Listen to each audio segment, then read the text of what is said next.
अस्सलाम वालेकुम नाज़रीन, नून लीग की तरफ से रावलपिंडी कमिश्नर लियाकत अली चट्ठा के बयान के बाद भरपूर तरीके से उन्हें पागल करार देने की कोशिश की जा रही है और ये काम नून लीग और निगरान हुकूमत मिलकर कर रही है। अब राना सनाउल्लाह का इस बारे में क्या कहना है, आइए पहले उनकी गुफ्तगू सुनते हैं, फिर इस पर बात करते हैं। राना साहब, लियाकत चट्ठा की प्रेस कॉन्फ्रेंस उसे जोड़ा जा रहा है कि वो PMLN के भी बड़े जो है वो चहेते थे। ब्यूरोक्रेसी को सियासतदान इस तरीके से इस्तेमाल करेंगे तो वो कहीं ना कहीं फिर जाके इस किस्म की प्रेस कॉन्फ्रेंस, इस किस्म के बयान सामने आएंगे। नहीं, देखें, लियाकत अली चट्ठा साहब जो है ये बड़े वाइज और मामला फहम इंसान मैंने इनको पाया। ये आज से कोई 20-25 साल पहले जो है ये फैसलाबाद में बतौर जो है वो सिटी मजिस्ट्रेट जो है उन्होंने जो है वो काम किया। उसके बाद भी ये फैसलाबाद में आगे पीछे तैनात होते रहे। तो मैंने हमेशा उन्हें बड़ा जो है वो मामला फहम, बड़ा वाइज, मामलात को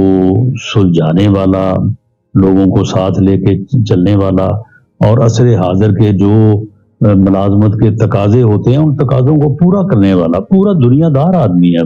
तो ये मुझे तो समझ नहीं आई कि ये उसने किस तरह से जो है ये प्रेस कॉन्फ्रेंस कर दी है। मेरा तो अब भी ये ख्याल है कि उसके साथ कोई प्रॉब्लम हुआ है। मेरा ख्याल है कि फ्रस्ट्रेशन तो, डिप्रेशन का तो हर दूसरा आदमी डिप्रेशन का शिकार है। मेरा ख्याल है कि कोई ऐसी कैफियत उस पर हुई है और उसमें वो एग्रीवेट हो गया और उस एग्रीवेशन में उसने ये मामला सरजद किया है। वो मैं उसे जाती तौर पे जानता हूँ, मेरा उसके साथ अच्छा ताल्लुक रहा है, बल्कि है।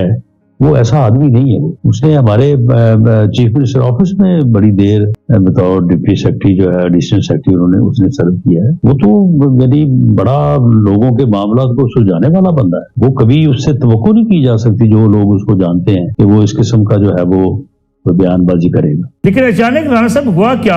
पूरे इलेक्शन पे सवालात उठा दिए उनकी एक प्रेस कॉन्फ्रेंस ने। नहीं, सवाल क्या उठाया? उन्होंने कोई सबूत पेश किया है? कोई नहीं। उन्होंने किसी के ऊपर इल्जाम लगाया है?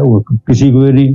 और जिनके ऊपर इल्जाम लगाया उनका तल्लुक ही कोई नहीं है उस बात से। तो इसलिए मैं ये कहता हूँ कि ये जो उन्होंने एक अजीबोगरीब बेरब्त सी जो है वो बातें की हैं, मैं समझता हूँ कि वो अपना फ्रस्ट्रेशन उन्होंने ये किया है। He was in depression. और इसके अलावा क्या सबूत है जी कि उसने खुदकुशी की कोशिश की? आप मुझे बताएं कि ज़हनी तौर पे आदमी जो खुदकुशी की अटेम्प्ट करता है वो ज़हनी तौर पे वो सेहतमंद होता है? और ये मैंने बात कंफर्म की है उसकी फैमिली से भी, उसके दोस्तों से भी, कि उसने बाकायदा फंदा लटकाया है उस दिन, उसने अटेम्प्ट की है खुदकुशी। तो इसमें अब आप मुझे बताएं कि इससे कैसे इनकार किया जा सकता है अगर ये साबित हो जाए कि उसने अटेम्प्ट की है? उसने खुद कहा कि मैंने अटेम्प्ट की है। तो इसलिए मैं समझता हूँ कि ये ही वाज इन डिप्रेशन, और वो डिप्रेशन में जो है वो किसी से बात नहीं किसी को मालूम हो सका, और उसमें उसने पहले ये कदम उठाने की कोशिश की है, उसमें वो नाकाम हो गया है,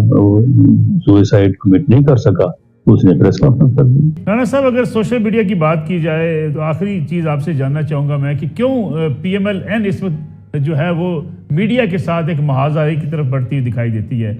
आपके ट्विटर के हवाले से भी बहुत सी चीज़ें फैलाई गई कि आपके जो ट्वीट्स हैं वो बड़े एग्रेसिव हैं, बड़े जारहाना हैं, लेकिन मुस्लिम लीग नवाज से वाबस्ता कुछ लोग मीडिया के साथ एक क्लैश की क्या नहीं,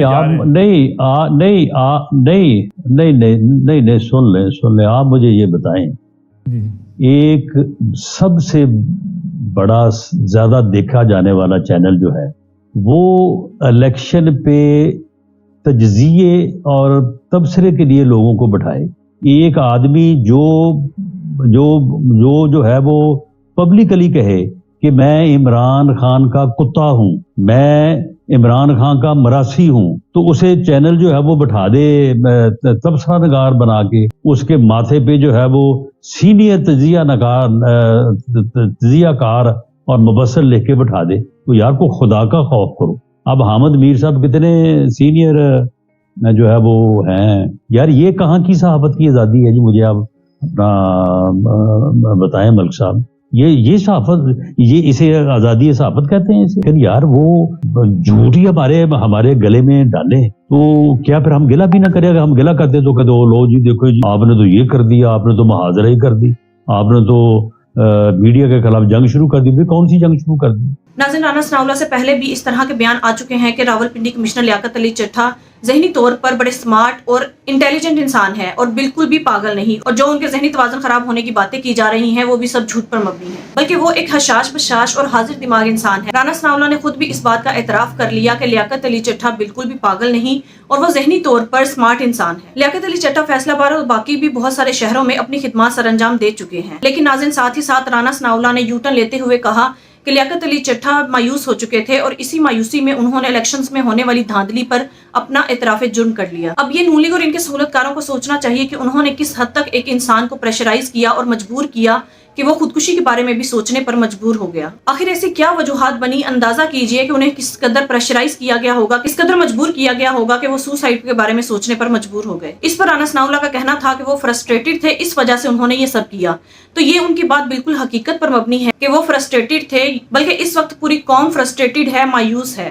ناظرین جب کسی انسان کو اس حد تک مجبور کیا جائے، اتنا زیادہ فورس کیا جائے، تو پھر وہ مایوس نہیں ہوگا تو پھر کیا ہوگا؟ اور پھر جرم کرنے کے بعد جب اس کا ضمیر اسے جھنجھوڑے تو وہ مایوس ہی ہوگا۔ تو ناظرین یہ بالکل حقیقت پر مبنی بات ہے کہ لیاقت علی چٹھا نے مایوس ہو کر الیکشنز میں ہونے والی دھاندلی پر آواز اٹھائی اور اس پر اپنا بیان ریکارڈ کروایا، لیکن راولپنڈی کمشنر لیاقت علی چٹھا کو مجبور کرنے والے انسان اور اس نہج پر پہنچانے والے کون لوگ ہیں؟ وہی نون لیگ اور ان کے سہولت کار ہیں جنہوں نے اب ووٹس پر ڈاکہ ڈالنے پر اور الیکشنز میں دھاندلی پر انہیں اس قدر مجبور کر دیا۔ لہٰذا لیاقت علی چٹھا کا ذہنی توازن خراب اور انہیں پاگل قرار دینے والے لوگوں کو شرم آنی چاہیے کہ وہ 20ویں اسکیل کے آفیسر تھے جو پورے ڈویژن کو ہیڈ کر رہے تھے، وہاں کے فیصلے کرتے تھے اور 20-25 سال سے اس پر اپنی خدمات سر انجام دے رہے تھے۔ جو انسان اتنے بڑے منصب پر فائز ہو، اس کا ذہنی توازن کیسے خراب ہو سکتا ہے؟ ناظرین آپ کی اس بارے میں کیا رائے ہے؟ کامنٹ میں ضرور بتائیے گا۔ اگلی ویڈیو میں ملتے ہیں، تب تک کے لیے اللہ حافظ۔